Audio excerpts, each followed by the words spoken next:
الحمد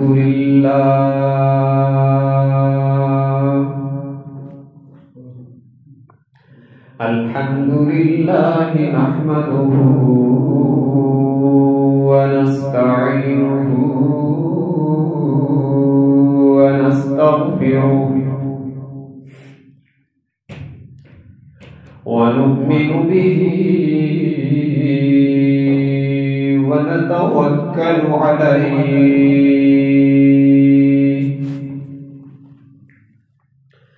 ونعوذ بالله من شرور أنفسنا ومن سيئات أعمالنا من يهده الله فلا مضل له ومن يضلله فلا هادي له ونشهد أن لا إله إلا الله وحده لا شريك له ونشهد أن سيدنا وسندنا وشفيعنا وقائدنا الأعظم وهادينا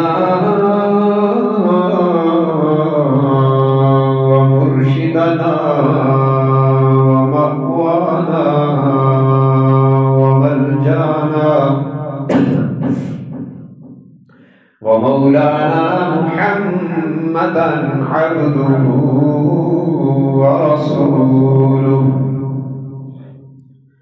أرسله بالحق بشيرا ونذيرا وداعيا إلى الله بإذنه وسراجا منيرا وصلى الله تعالى عليه وعلى آله وأصحابه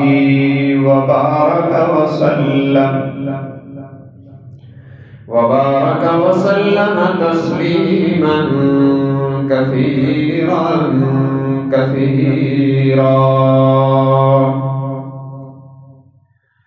أما بعد فأعوذ بالله من الشيطان الرجيم بسم الله الرحمن الرحيم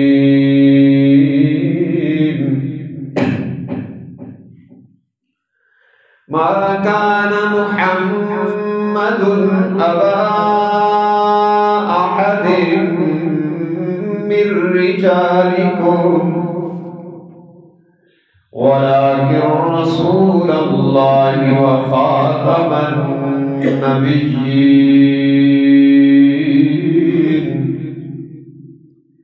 وكان الله بكل شيء عليما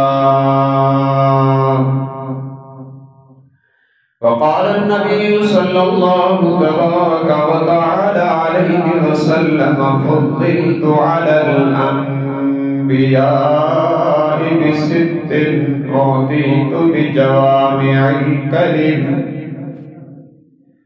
ونصرت بالرعب وأحلت لي الغنائم وجعلت لي الأرض مسجدا وطهورا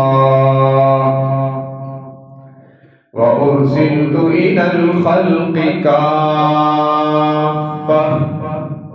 وختم بي النبيون أو كما قال النبي صلى الله تبارك وتعالى عليه وسلم صدق الله وصدق رسوله النبي النبي الأمي الهاشمي الأمين الكريم، ونحن على ذلك لمن الشاهدين والشاكرين، والحمد لله رب العالمين. إن الله وملائكته يصلون على النبي يا أيها الذين آمنوا صلوا عليه وسلموا تسليما. اللهم صل على محمد وعلى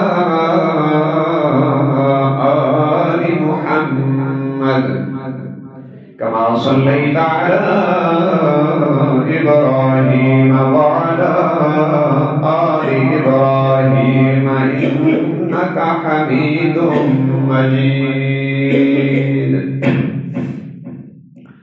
اللهم بارك على محمد وعلى آل محمد كما باركت على إبراهيم وعلى آل إبراهيم إنك حميد مجيد.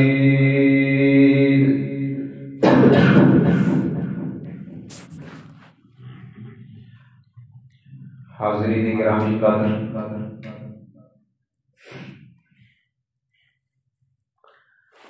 آج کی گفتگو کا عنوان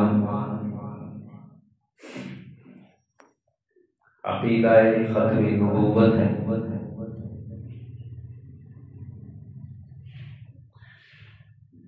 عقیدہ ختم نبوت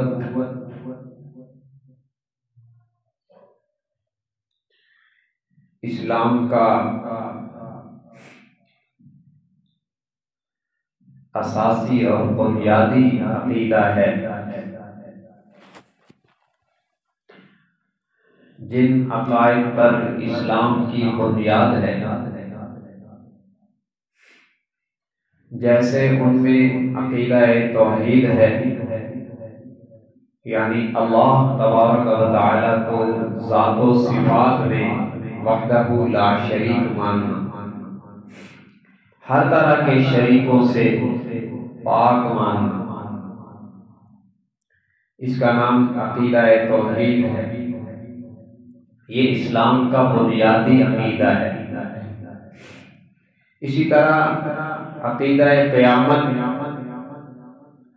یعنی موت کے بعد دوبارہ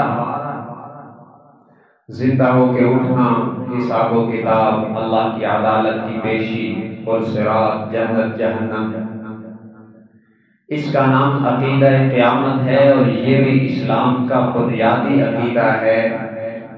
خدا نخواستہ اگر کوئی اس کا منکر ہو تو وہ مسلمان نہیں ہوتا۔ ایسے ہی عقیدہ ختم نبوت اسلام کا بنیادی عقیدہ ہے، اور ختم نبوت کا معنی یہ ہے کہ اللہ تبارک و تعالی نے نبوت کے جس مبارک سلسلے کو حضرت آدم علیہ السلام سے شروع فرمایا، اس مبارک سلسلے کو حضرت محمد صلی اللہ علیہ وسلم کی ذات اقدس پر مکمل فرما دیا۔ اس کا نام عقیدہ ختم نبوت ہے، اور یہ اسلام کا بنیادی عقیدہ ہے۔ جیسے عقیدہ توحید کا منکر مسلمان نہیں ہوتا، عقیدہ قیامت کا منکر مسلمان نہیں ہوتا، ایسے ہی عقیدہ ختم نبوت کا کسی طرح بھی انکار کرنے والا دائرہ اسلام میں نہیں رہ سکتا۔ یہ اسلام کے بنیادی عقائد میں شامل ہے، اور یہی عقیدہ عقیدہ ختم نبوت اسلام کی تکمیل کی ضمانت ہے، کیونکہ قرآن میں اعلان ہوا الیوم اکملت لکم دینکم واتممت علیکم نعمتی ورضیت لکم الاسلام۔ 10 ذی الحجہ سن 10 ہجری 9 ذی الحجہ 9 ذی الحج یوم عرفہ سن 10 ہجری نبی مکرم صلی اللہ علیہ وسلم اونٹنی پر سوار تھے، اور آپ کی زبان اطہر پر قرآن گونجا،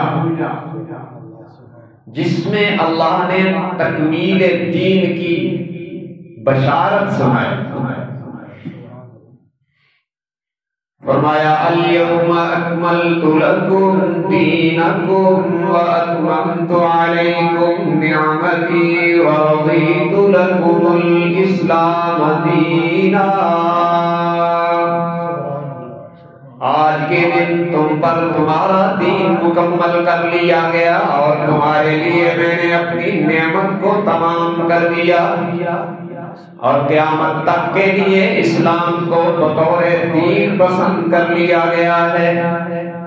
یہ تکمیل دین کی بشارت ہے، اور عقیدہ ختم نبوت اس تکمیل کی ضمانت ہے کہ اب حضور کے بعد نیا نبی کوئی نہیں آنا۔ پہلے نبی آتے تھے تو ان پر نئی کتاب اور نئے احکام آ جاتے تھے، اور پہلا دین منسوخ ہو جاتا۔ اب چونکہ نیا نبی آنا کوئی نہیں، اس لیے دین اسلام ناقابل ترمیم ہے، اور ہر قسم کی تنقیص، ہر قسم کی نسخ سے، تنسیخ سے پاک ہے۔ تو اس لیے عقیدہ ختم نبوت تکمیل اسلام کا ضامن ہے کہ اب قیامت تک کے لیے حضور کی نبوت چلے گی اور دین اسلام چلے گا۔ نہ نبوت کے منصب پہ کوئی نیا نبی آ سکتا ہے، نہ ہی کوئی دین تبدیل کر سکتا ہے۔ تو اس لیے میں نے کہا یہ عقیدہ ختم نبوت اسلام کا بنیادی عقیدہ ہے، اور یاد رکھنا عقیدہ جو ہمارے بنیادی عقائد ہیں ان میں سے ہر ایک عقیدہ قطعی دلائل سے ثابت ہوتا ہے۔ قطعی دلیل وہ ہوتی ہے جس میں شک و شبہ کی کوئی گنجائش نہ ہو، اور دلیل کی قوت میں سب سے پہلے قرآن ہے، جس کے اندر کوئی شک و شبہ کی گنجائش ہی نہیں، جس کے ٹائٹل پر، جس کے آغاز پر نازل کرنے والے رب نے اعلان کیا ذالک الکتاب لا ریب فیہ، یہ وہ کتاب ہے جس میں شک ہے ہی نہیں۔ تو دلائل کی دنیا میں سب سے قوی دلیل قرآن ہے، اور اس عقیدے پر قرآن کی 20 آیات موجود ہیں۔ ایک دو آیتیں میں وقت کو دیکھتے ہوئے آپ کے سامنے اس عقیدہ ختم نبوت پر بطور دلیل پڑھ دیتا ہوں، تاکہ ہمارا ایمان مزید تازہ ہو۔ اس لیے کہ اذا تلیت علیہم آیاتہ زادتہم ایمانا، جب مومنین کے سامنے قرآن کی تلاوت ہوتی ہے تو ان کا ایمان بڑھ جاتا ہے۔ تو قرآن کی آیات ہمارا عقیدہ ختم نبوت دیگر عقائد کی طرح الحمدللہ ہمارے دلوں میں پیوست ہے، لیکن اس پر بطور دلیل قرآن پڑھتے ہیں کہ اس کیفیت میں اور اضافہ ہو، ہمارے شرح صدر میں اور اضافہ ہو۔ تو پہلی دلیل عقیدہ ختم نبوت پر قرآن کی آیت اور یہ قرآن کریم تیسرا پارہ اور تیسرے پارے کا آخری رکوع اور اس کی پہلی آیت۔ رب العالمین نے عقیدہ ختم نبوت کا اظہار کب کیا؟ اس کی اہمیت کو سمجھیے گا کہ اللہ کی نظر میں یہ عقیدہ کتنا اہم ہے کہ اللہ تبارک و تعالی نے اپنی ربوبیت کا اقرار لینے کے بعد اور اپنی ربوبیت کا سب کے سامنے اظہار کرنے اور سب سے اقرار لینے کے بعد جو بات منوائی ہے اس میں عقیدہ ختم نبوت بھی شامل ہے، اور یہ عقیدہ سب سے پہلے سارے نبیوں سے منوایا۔ حضرت آدم سے عیسیٰ تک جتنے انبیاء کرام نے آنا تھا نا، اللہ نے ان سے عقیدہ ختم نبوت کا اقرار کروایا۔ جس عقیدے کو ماننا نبیوں کے لیے ضروری ہے، امتی کے لیے وہ کتنا ضروری ہے۔ فرمایا وَإِذْ أَخَذَ اللَّهُ مِيثَاقَ النَّبِيِّينَ لَمَا آتَيْتُكُم مِّن كِتَابٍ وَحِكْمَةٍ۔ اس آیت کا ایک لفظ جو ہے نا، اس سے عقیدہ ختم نبوت ثابت ہو رہا ہے۔ فرمایا جب اللہ نے وعدہ لیا، پختہ وعدہ، میثاق کہتے ہیں پختہ وعدے کا۔ اللہ نے عام وعدہ نہیں لیا، انتہائی مضبوط عہد لیا۔ کن سے لیا؟ عام بندوں سے نہیں۔ وَإِذْ أَخَذَ اللَّهُ مِيثَاقَ النَّبِيِّينَ، جب اللہ نے پختہ وعدہ لیا نبیوں سے، رسولوں سے۔ کیا وعدہ لیا؟ اس کی تفصیل رب خود بتلا رہا ہے۔ فرمایا لما آتیتکم من کتاب وحکمہ، میرے نبیوں اور رسولوں، میں تمہیں کتاب و حکمت میں سے کچھ عطا کر کے اپنے اپنے ادوار میں، زمین پہ اپنا منصبی فرض ادا کرنے کے لیے بھیجوں گا۔ عقیدہ ختم نبوت کا اظہار کیسے رہا؟ من کتاب، تمہیں کتاب و حکمت میں سے کچھ۔ یہ من جو ہے نا عربی میں بہت سارے معنی بتلاتا ہے، یہاں پر بعض کچھ کے معنی میں ہے۔ جیسے کہتے ہیں میرے پاس 10 بندے آئے، ان میں سے ایک عالم تھے۔ یہ جو نا ان میں سے ایک عالم تھے، یہ من اس مفہوم کو تعبیر کرتا ہے۔ اللہ فرما رہے ہیں میرے پاس کتاب و حکمت میں بہت کچھ ہے، لیکن من کتاب و حکمت، تمہیں کچھ دوں گا، اس لیے کہ تمہارے بعد اور آنے والا ہے۔ یہ عقیدہ ختم نبوت کا اظہار ہے۔ فرمایا لما آتیتکم من کتاب و حکمہ، تمہیں کتاب و حکمت میں سے کچھ عطا کر کے دنیا میں بھیجوں گا۔ یا اللہ پھر کیا ہوگا؟ فرمایا ثم جاءکم رسول، پھر تم سب کے بعد میرا عظیم رسول آئے گا۔ یہ ثم عربی میں ثم، جیسے اردو میں پھر ہم بولتے ہیں یہ آیا پھر وہ آیا پھر وہ آیا پھر وہ آیا۔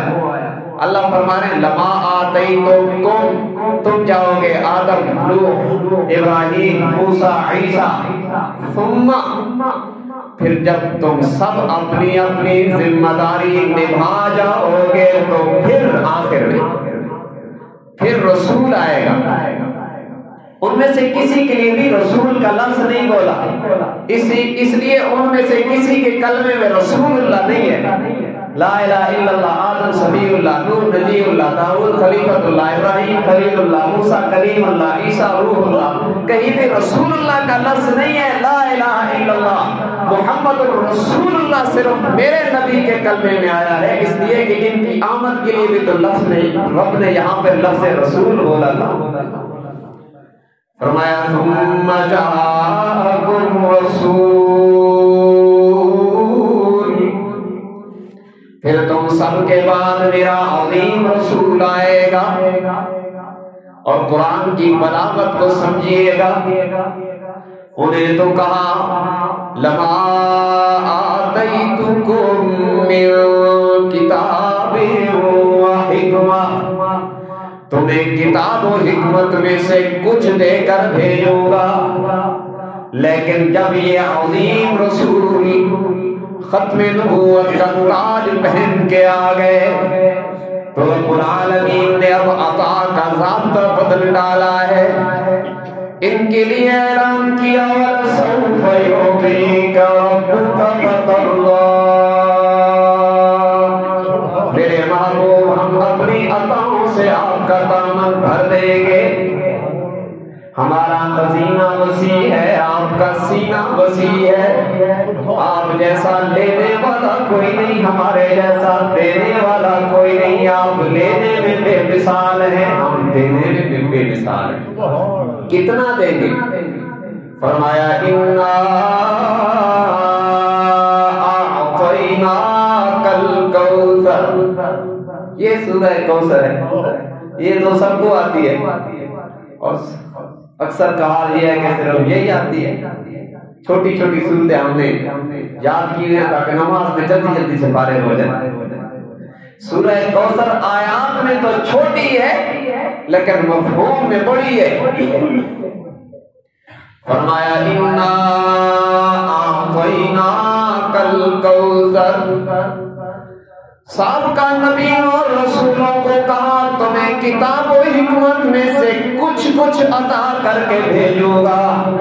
لیکن جب ختم نبوت کے تاجدار کی باری آ گئی فرمایا اِنَّا أَعْطَيْنَاكَ الْكَوْثَرَ، میرے محبوب دنیا اور آخرت کی ساری بھلائیاں جو آپ کی شان سے سجدی تھی ہم نے ساری اٹھا کر آپ کے دامن میں سجا دی ہیں. اس جگہ بخاری شریف کتاب و تفسیر میں، بخاری شریف میں حضرت عبداللہ ابن عباس کہتے ہیں الکوثر الخیر الکثیر، دنیا کی ساری دنیا اور آخرت کی ساری بھلائیاں اٹھا کر رب نے آمنہ کے لال کے دامن میں ڈال دی. یہاں دینے کا پیمانہ ہی بدل ڈالا. بلکہ اس کی اگر یوں تعبیر ہو تو سمجھنا آسان ہوگا. جناب آدم سے کہا گیا یہ لے جائیے، آپ کے بعد نوح آئیں گے اور بقیہ وہ لے جائیں گے. جناب نوح کو کہا گیا آپ یہ لے جائیے، آپ کے بعد ابراہیم خلیل آئیں گے، باقی احکام وہ لے جائیں گے. جناب موسیٰ کو کہا گیا قرآن لے جائیے، آپ کے بعد بھی نبی آئیں گے، بقیہ وہ لے جائیں گے. جناب عیسیٰ کو کہا گیا انجیل لے جائیے، آپ کے بعد بھی آنے والے ہیں. جب باری آئی آمنہ کے لال محبوب ذوالجلال جناب محمد رسول اللہ صلی اللہ علیہ وسلم کی تو کہا گیا اِنَّا أَعْطَيْنَاكَ الْكَوْثَرَ، میرے محبوب جتنی صفات اور جتنی فضیلتیں آپ کی شان کو سجدی ہیں سب لے جائیے، اس لیے کہ آپ کے بعد تو آنا ہی کسی نے نہیں. آپ کے بعد تو ہم نے نبوت کا دروازہ ہی بند کر دیا ہے، اس لیے اب سب لے جائیں. اس لیے فرمایا اِنَّا أَعْطَيْنَاكَ الْكَوْثَرَ، یہاں کوئی من نہیں ہے، کوئی من نہیں ہے. اور الکوثر میں بھی الف لام داخل ہے. اب میں کیا کروں کہ یہ عربی جاننے والی قوم نہیں ہے، اس لیے میں بہت اونچی بات نہیں کرتا جو عوام کی اوپر سے گزرے، سمجھانے کی کوشش کر رہا ہوں. الکوثر پہ الف لام لگا کر اللہ نے بتلایا کہ دنیا اور آخرت میں جتنی اچھائیاں ہیں نا وہ سب دامن مصطفیٰ میں ہے۔ اور پھر ایک اور بات بھی سنیں، الکوثر، کوثر کیا چیز ہے؟ ایک معنی دنیا اور آخرت کی ساری بھلائی، اور دنیا اور آخرت کی ساری بھلائیوں کو اگر ہم کسی کتاب میں دیکھنا چاہیں تو وہ کیا ہے؟ فرمایا الکوثر القرآن، وہ قرآن مقدس ہے جو آپ کے قلب اطہر پہ ہم نے اتارا ہے۔ اور عجیب بات ہے، قرآن کتابوں میں آخری ہے، محمد رسول اللہ نبیوں میں آخری ہے۔ آخری نبی کے سینے پر آخری کتاب اتار کے فرمایا میرے محبوب ہم نے دنیا اور آخرت کی ساری بھلائیوں کو قرآن میں سمو کر آپ کے قلب اطہر پہ اتار دیا ہے۔ قرآن بھی کوثر، اور ایک معنی ہم نے آپ کو حوض کوثر بھی عطا کیا ہے۔ اب سمجھیے گا، قرآن بھی کوثر اور حشر میں حوض کوثر، جس کے پیالوں کی تعداد آسمان کے ستاروں کے برابر ہوگی۔ میرے آقا تشریف فرما ہوں گے، اپنے امتیوں کو پلائیں گے، وہاں بھی درجہ بندی ہوگی، بعض کو فرشتے پلائیں گے، بعض وہ خوش نصیب ہوں گے جن کو میرے آقا اپنے معصوم ہاتھوں سے جام بھر بھر کے پلائیں گے۔ اللہ ہمیں بھی نصیب کر دے۔ اب سنو، قرآن بھی کوثر اور حشر میں حوض بھی کوثر۔ اب حوض کوثر کا جام کس کو نصیب ہوگا؟ جو دنیا والے قرآن والے کوثر کے جام پی کے جائے گا۔ جس نے دنیا میں قرآن والے کوثر سے پیا ہوگا، سنت والے کوثر سے پیا ہوگا، اسے حوض کوثر کا جام بھی نصیب ہو جائے گا۔ اس لیے دنیا میں قرآن و سنت پہ عمل کریں، اس کی تلاوت کریں، زیادہ سے زیادہ پڑھا کریں، بچوں کو پڑھاؤ۔ یہ وہ کوثر ہے جس کی برکت سے حوض کوثر کا جام بھی نصیب ہو جائے گا۔ اور جو ایک بار حوض کوثر سے پی لے گا، 50,000 سال کے لمبے دن میں اسے دوبارہ کبھی پیاس نہیں لگے گی۔ لیکن اس کے لیے اس کوثر سے پینا ہوگا، قرآن پڑھنا ہوگا۔ ہم میں سے کتنے لوگ ہیں جو سال تک قرآن دیکھیں گے؟ یاد رکھیں، ہم خوش ہیں کہ قرآن سفارش کرے گا، الحمدللہ کرے گا، لیکن قرآن شکایت بھی کرے گا، اور صاحب قرآن بھی شکایت کریں گے۔ وقال الرسول یا رب ان قوم اتخذوا هذا القرآن مهجورا۔ حضور اللہ کی بارگاہ میں استغاثہ دائر کریں گے کہ یا اللہ یہ وہ بندے ہیں جنہوں نے قرآن کو بس پشت ڈال دیا تھا، جنہوں نے قرآن چھوڑ دیا تھا۔ اور پھر فرمایا القرآن حجت لک او علیک، اگر تم نے قرآن پر عمل کیا تو قرآن تمہارے حق میں بولے گا، اور اگر تم نے قرآن کو نظر انداز کیا تو حشر میں قرآن تمہارے خلاف بھی بولے گا۔ تو دلوں میں جھانکیے گا، قرآن پر عمل کتنا ہے، قرآن کی تلاوت کتنی ہے کہ 10 لحافوں میں لپیٹ کر الماریوں میں سجا رکھا ہے، اور کبھی جب اس پر نظر پڑتی ہے تو لحاف پر بھی مٹی پڑی ہوتی ہے۔ ہم نے قرآن کو جھگڑوں میں ثالث بنا رکھا ہے کہ سر پہ رکھیں گے یا اس پر ہاتھ رکھیں گے، اس لیے قرآن نہیں آیا، اس لیے اس کے استغاثے سے بچیں، اس کو پڑھیں، اس پر عمل کریں۔ یہ عمل کی کتاب ہے، یہ ہدایت کی کتاب ہے، یہ دنیا اور آخرت کی کامیابیوں کی ضمانت دینے والی کتاب ہے۔ معذرت کے ساتھ یہ صرف تعویذ لکھنے کے لیے تھوڑا ہی آیا ہے کہ ہم نے کہا بھینس دودھ نہیں دیتی تو ایک آیت لکھوا کر اس کے گلے میں ڈال دیں۔ قرآن کی برکات کا، ان برکات کا بھی مجھے انکار نہیں ہے، لیکن افسوس کہ اس وقت ہم نے قرآن کو صرف ان کاموں کے لیے رکھ لیا ہے، اس سے ہدایت کوئی نہیں لیتا، جبکہ یہ ہدایت بن کے آیا۔ اس کے پہلے صفحے پر رب نے کہا ذالک الکتاب لا ریب فیہ ھدی للمتقین، یہ پیغام ہدایت ہے، سب سے پہلے اس سے ہدایت لینی ہے، باقی چیزیں تو ضمن آ جائے گی۔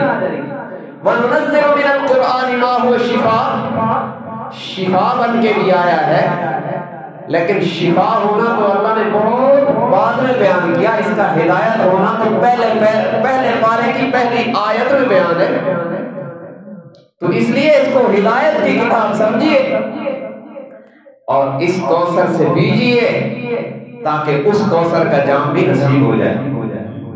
بہرحال بات لمبی ہو جائے گی۔ فرمایا ثم جاءکم رسول، پھر تم سب کے بعد میرا عظیم رسول آئے گا۔ یہ جو تنوین ہے نا دو پیش والی رسول، یہ عربی میں کوئی لفظ فضول نہیں آتا معاذ اللہ، اور پھر قرآن میں تو کوئی لفظ ایسے تو نہیں آتا کہ اس کا معنی اور مقصد کوئی نہ ہو۔ یہ تنوین تعظیم کے لیے ہے، عظمت ظاہر کر رہی ہے۔ فرمایا میرا عظیم رسول آئے گا، تو میرے جیسے طالب علم خطیب نے سوال کیا یا اللہ کتنا عظیم ہوگا، کوئی عظمت کی جھلک تو دکھا دے۔ تو قرآن کی روح نے جواب دیا ان کی عظمت کو، بھلا تم کیا سمجھو گے جن کی بلندی کا عالم یہ ہے کہ جن گلیوں پر ان کی تلیاں لگتی ہیں وہ بھی قرآن بنتی ہیں۔ فرمایا لا اقسم بہذا البلد وانت حل بہذا البلد، رب العالمین نے فرمایا میں قسم اٹھا رہا ہوں شہر مکہ کی۔ تو سوال آیا دل میں کہ یا اللہ تم قسمیں اس لیے اٹھا رہے ہو نا کہ یہاں پہ بیت اللہ موجود ہے، یہاں پہ آپ کی قدرت کے عظیم نشان صفا اور مروہ موجود ہیں، یہاں پہ آب زمزم کا چشمہ موجود ہے۔ قرآن نے کہا وَأَنْتَ حِلٌّ بِهَذَا الْبَلَدِ، بیت اللہ تو پہلے بھی موجود تھا، زمزم کا چشمہ، صفا اور مروہ یہ ساری چیزیں پہلے موجود تھی، لیکن آج مکہ کی قسمیں عرش معلیٰ سے اس لیے اٹھائی جا رہی ہیں کہ میرے محبوب کی مبارک تلیاں ان گلیوں پہ لگ چکی ہیں۔ یہ اتنا عظیم ہے کہ جن گلیوں پہ قدم آتے ہیں ان کا ذکر قرآن میں آ جاتا ہے، بلکہ یہ اتنے عظیم ہیں کہ جن سے جس چیز کی نسبت ہو جاتی ہے وہ بھی عظیم ہو جاتی ہے۔ ارے مکہ کی نسبت ہوتی ہے تو مکرمہ بن جاتا ہے، مدینہ کی نسبت بلکہ یثرب کی نسبت ہوتی ہے تو یثرب مدینہ بن جاتا ہے۔ اور وہ یثرب جو بیماریوں کا گھر تھا، جب اس کی نسبت میرے آقا خاتم النبیین سے ہوتی ہے تو شفاؤں کا مرکز بن جاتا ہے، مدینہ منورہ بن جاتا ہے۔ ارے لوگوں کی نسبت ہوتی ہے، ارذل ہوتا ہے تو افضل بن جاتا ہے، ادنا ہوتا ہے تو اعلیٰ اور ارفع بن جاتا ہے، رہزن ہوتا ہے تو رہبر بن جاتا ہے۔ ارے یہ اتنے عظیم ہیں، کوئی بکریاں چرانے والا ان کے قدموں میں آتا ہے تو زمانے کا امام بن جاتا ہے۔ پھر بات تو تکرار کے ساتھ ہے، میں اکثر کہتا رہتا ہوں لیکن میرا ذوق کہتا ہے ضرور کہوں، یہ اتنے اعلیٰ ہیں جو ان کے قدموں میں آتا ہے، جو ان کے قدموں میں آتا ہے وہ بھی قابل تعریف بن جاتا ہے، ذرہ ہوتا ہے تو ستارہ بن جاتا ہے، بلکہ آسمان رشد و ہدایت کا تارہ بن جاتا ہے، جنت کا مطلوب اور استعارہ بن جاتا ہے۔ یہ اتنے عظیم ہیں، ان کے قدموں میں ابو قحافہ کا بیٹا آتا ہے تو صدیق اکبر بن جاتا ہے، ان کے قدموں میں خطاب کا بیٹا آتا ہے تو فاروق اعظم بن جاتا ہے، عفان کا بیٹا آتا ہے تو ذوالنورین اور ناشر قرآن بن جاتا ہے، جناب ابو طالب کا حسن علی آتا ہے، حیدر کرار بن جاتا ہے، جناب مسعود کا عبداللہ آتا ہے تو فقیہ امت بن جاتا ہے، جناب عباس کا عبداللہ آتا ہے تو مفسر قرآن بن جاتا ہے، ابو ہریرہ آتا ہے تو راوی حدیث بن جاتا ہے، ابو عبیدہ آتا ہے تو امین الامت بن جاتا ہے، ابو ذر آتا ہے تو بذر درویش بن جاتا ہے، جناب بلال آتا ہے اتنا باکمال ہو جاتا ہے، مکے کی گلیوں میں چلتا ہے تو قدموں کی آہٹ جنت میں سنائی دیتی ہے۔ ثم جاءکم رسول، پھر تم سب کے بعد میرا آخری رسول آئے گا، عظیم رسول آئے گا، تم نے کیا کرنا ہے؟ لَتُؤْمِنُنَّ بِهِ وَلَتَنْصُرُنَّهُ۔ وقت کی نزاکت دیکھ کر میں بالکل مختصر چل رہا ہوں۔ تم نے دو کام کرنے ہیں، ان پر ایمان بھی لانا ہے اور ان کا تعاون بھی کرنا ہے، ان کی نصرت بھی کرنی ہے۔ اب معراج کی رات مسجد اقصیٰ میں سارے نبیوں نے محمد رسول اللہ کی اقتدا میں کھڑے ہو کر ایمان کا وعدہ پورا کر دیا۔ اور یاد رکھو نبی کس کو کہتے ہیں؟ عوامی لہجے میں کہہ رہا ہوں، نبی کس کو کہتے ہیں؟ جس نے مسجد اقصیٰ میں آ کر معراج کی رات نماز پڑھی ہو حضور کی اقتدا میں، اسے نبی کہتے ہیں۔ یہ قادیان کا کانا وہاں تھا، ایسی گندی ذریت وہاں کے قریب سے نہیں گزر سکتی۔ میرے بھائیوں سے پوچھا کرو یہ بیت الخلا میں مرنے والا کدھر تھا اس وقت؟ اس کا خمیر بھی پتہ نہیں کہاں۔ جس نے مسجد اقصیٰ میں جس خوش قسمت انسان نے، لفظ یاد رکھنا میں عقیدے کی آبیاری کر رہا ہوں، جس خوش قسمت انسان نے مسجد اقصیٰ میں محمد رسول اللہ صلی اللہ علیہ وسلم کی ابتدا میں نماز پڑھی ہے، اسے نبی کہتے ہیں۔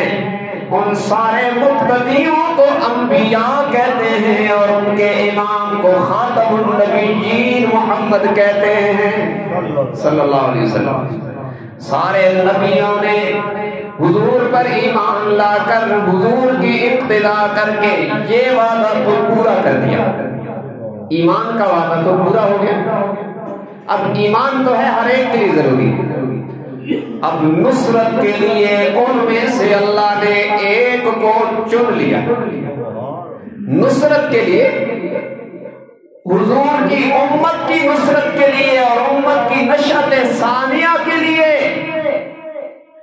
اللہ نے ان سب میں سے ایک کو چنا جس کا نام ہے عیسیٰ ابن مریم علیہ السلام۔ قرب قیامت میں جب حضور کی امت ذبح حالی کا شکار ہوگی تو وہ تشریف لائیں گے، اللہ نے انہیں زندہ آسمانوں پہ اٹھا رکھا ہے۔ وَمَا قَتَلُوهُ وَمَا صَلَبُوهُ، یہودیوں نے کہا ہم نے قتل کر دیا ہے عداوت میں عیسیٰ کو، عیسائیوں نے کہا ہمارے گناہوں کے کفارے میں سولی پہ چڑھ گئے معاذ اللہ۔ رب العالمین نے فرمایا وَمَا قَتَلُوهُ وَمَا صَلَبُوهُ وَلَٰكِن شُبِّهَ لَهُمْ، یہودی بھی غلط کہتے ہیں، عیسائی بھی غلط کہتے ہیں۔ وَمَا قَتَلُوهُ يَقِينًا بَلْ رَفَعَهُ اللَّهُ إِلَيْهِ،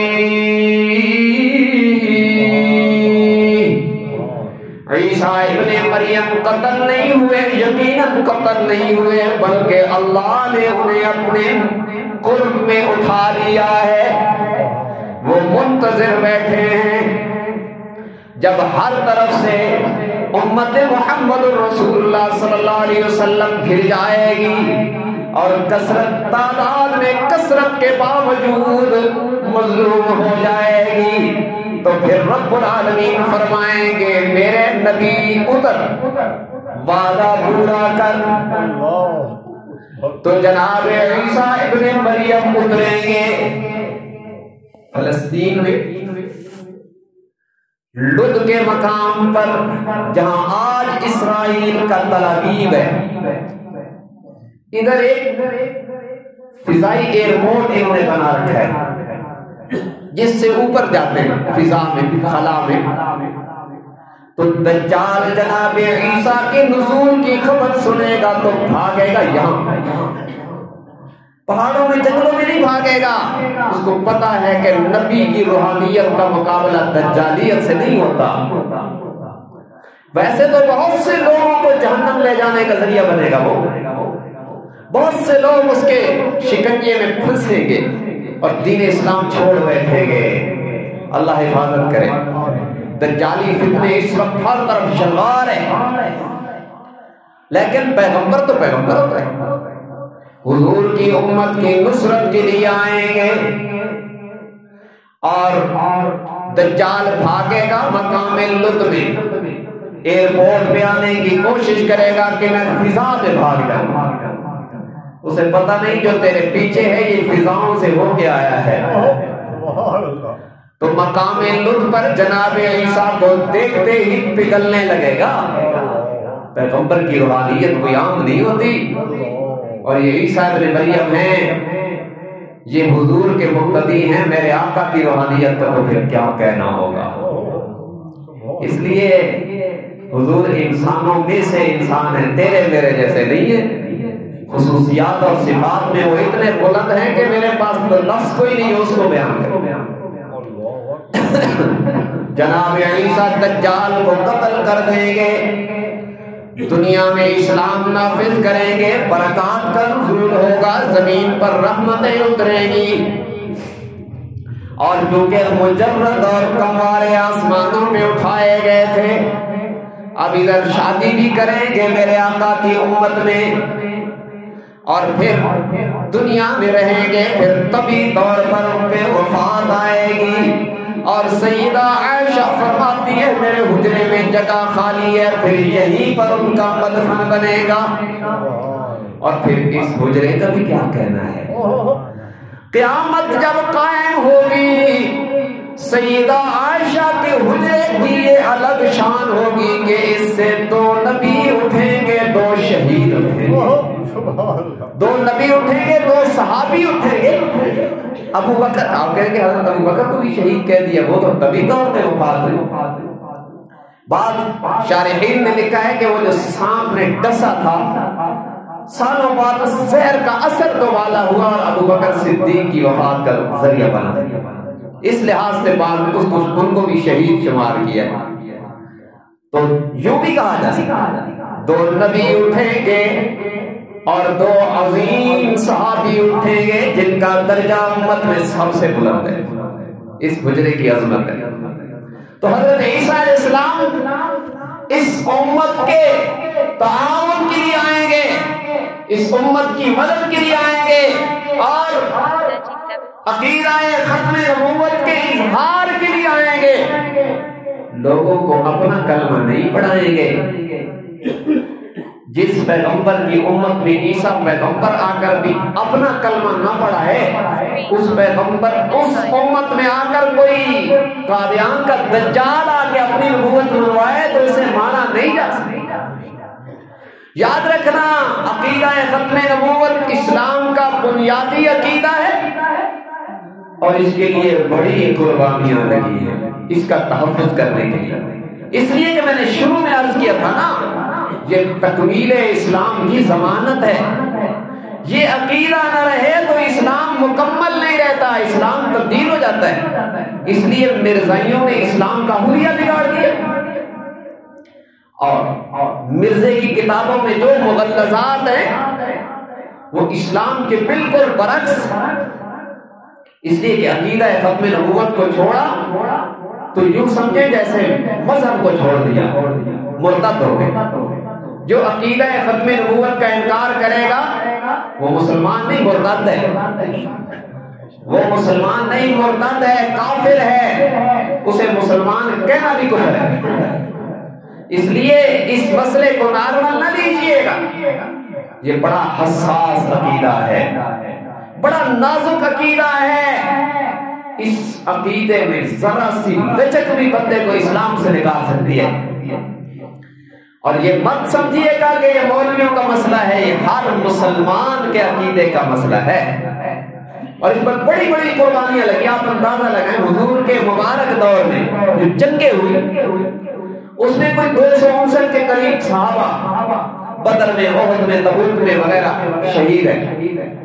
اور حضور کی رحلت کے بعد جب حضرت ابوبکر منصب خلافت پہ آیا اور مسیلمہ کذاب بدبخت نے جھوٹی نبوت کا اعلان کیا، تو اس کے خلاف جنگ میں 1200 صحابہ شہید، جس میں 700 قرآن کے حافظ اور قاری شہید ہیں۔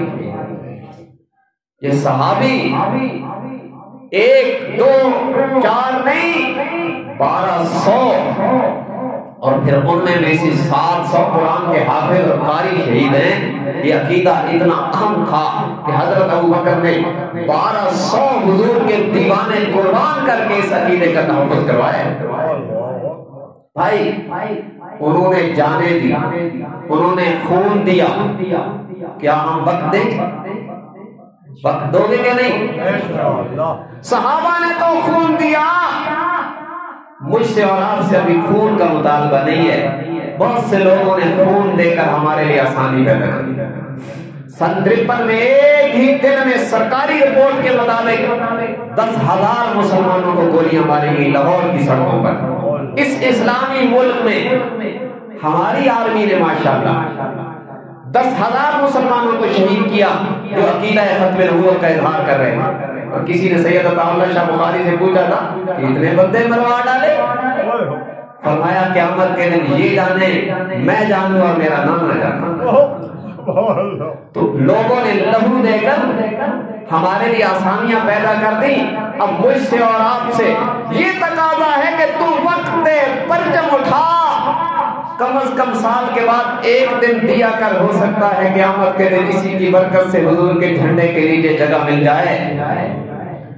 اس لیے سارے تقاضے مؤخر کر کے، سارے کام روک کر، یہ 23 فروری کا دن مکین گنبد خضرا کے نام ہے، یہ 23 فروری کا دن آقا کے نام ہے۔ 23 فروری کو غلام سارے کام چھوڑ کر آقا کے پرچم کو اٹھا کے نکلیں گے، امتی سارے تقاضے مؤخر کر کے نبی کی حرمت کا پرچم اٹھا کے نکلیں گے، تو سارے جائیں گے نا انشاءاللہ۔ ارادہ نہیں، وعدہ، یہ ارادہ نہیں جس سے تم تبلیغی جماعت والے بیچاروں کو چپ کروا دیتے۔ ارادہ ہے جی، ٹھیک ہے، اگر ارادہ ہے اللہ نیکی دے گا، لیکن یہ وعدہ کرو۔ یہ کچھ مسئلے حساس بھی ہوتے ہیں جہاں ارادے سے آگے بڑھنا پڑتا ہے، اور حضور کی حرمت، عزت اور ناموس یاد رکھنا، جیسے توحید اللہ کی غیرت کا مسئلہ ہے نا، ایسے ختم نبوت حضور کی غیرت کا مسئلہ ہے، حضور کی ناموس ہے، حضور کی عزت کا مسئلہ ہے۔ تو حضور کی عزت پر پہرا دینے کے لیے اور حضور کی عزت کا پرچم اٹھانے کے لیے سارے تیار ہیں انشاءاللہ۔ اتوار کو دکانیں بند کریں گے، کام روکیں گے، تو انشاءاللہ میں اس آخر میں اس اجتماع میں ان تجار کا، ترگنگ کے ان تاجروں کا شکریہ ادا کرنا چاہوں گا جنہوں نے یہ اعلان کیا ہے کہ پورے ترگنگ میں 23 فروری کو ختم نبوت کے لیے ساری دکانیں بند کریں۔ اور میں آپ کو بھی کہتا ہوں، دکانداروں کو، زمینداروں کو، جیسے انہوں نے کیا ہے تم بھی یہ عہد کرو کہ اتوار کو سارے کام بند کر کے عقیدہ ختم نبوت کا پرچم اٹھا کے نکلیں گے انشاءاللہ۔ تمام ساتھی اتوار کو 12 بجے یہاں مدنی مسجد میں تشریف لے آئیں۔ انشاءاللہ جو ہی وقت شروع ہوگا تو یہاں ظہر کی نماز باجماعت مولانا نواز صاحب کی امامت میں ادا کی جائے گی اور یہاں سے قافلہ چلے گا. تمام گاڑیوں کا انتظام ہو چکا ہے. آپ بر وقت تشریف لائیں اور علماء کی قیادت میں قافلے کے ساتھ چلیں اور اس ارادے سے چلے کہ ہو سکتا ہے حشر میں یہ دن اور یہ وقت کی قربانی کام آئے اور انشاءاللہ ضرور کام آئے گی. اللہ تبارک و تعالیٰ اس کانفرنس کو پوری طرح کامیاب فرمائے اور ہم سب کو قرآن و سنت کی صحیح سمجھ اور اس پر عمل کی توفیق عنایت فرمائے. وآخر دعوانا ان الحمدللہ رب العالمین.